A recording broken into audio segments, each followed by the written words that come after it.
તો આજે આપણે કરીશું પગ માટેની કસરત. તો સૂક્ષ્મ વ્યાયામ કરીશું. સૂક્ષ્મ વ્યાયામ કરવા માટે આપણે પગ સામે કરી દઈશું. એક પગ ઘૂંટણેથી વાળી દઈશું.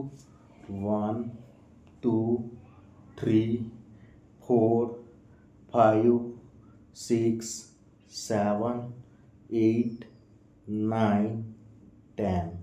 બીજો પગ લેશું. 1 2 3 4 5 6 7 8 9 10.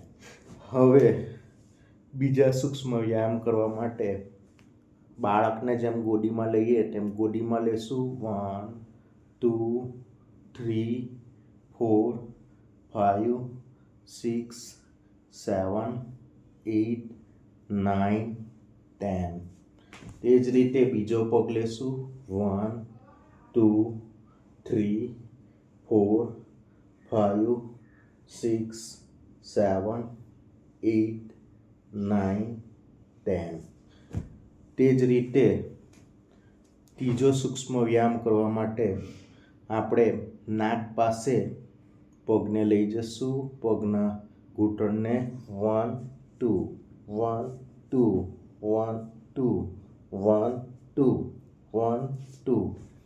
બીજો 1 2 1 2 1 2 1 2. તો આનાથી શું થાય છે? આનાથી આપણા ઘૂંટણની કસરત થાય છે, ઘૂંટણ મજબૂત બને છે, હાથ પગના સ્નાયુ મજબૂત થાય છે અને આનાથી વેઇટ લોસ પણ થાય છે. તો આ કસરતો ખૂબ જ ઉપયોગી છે.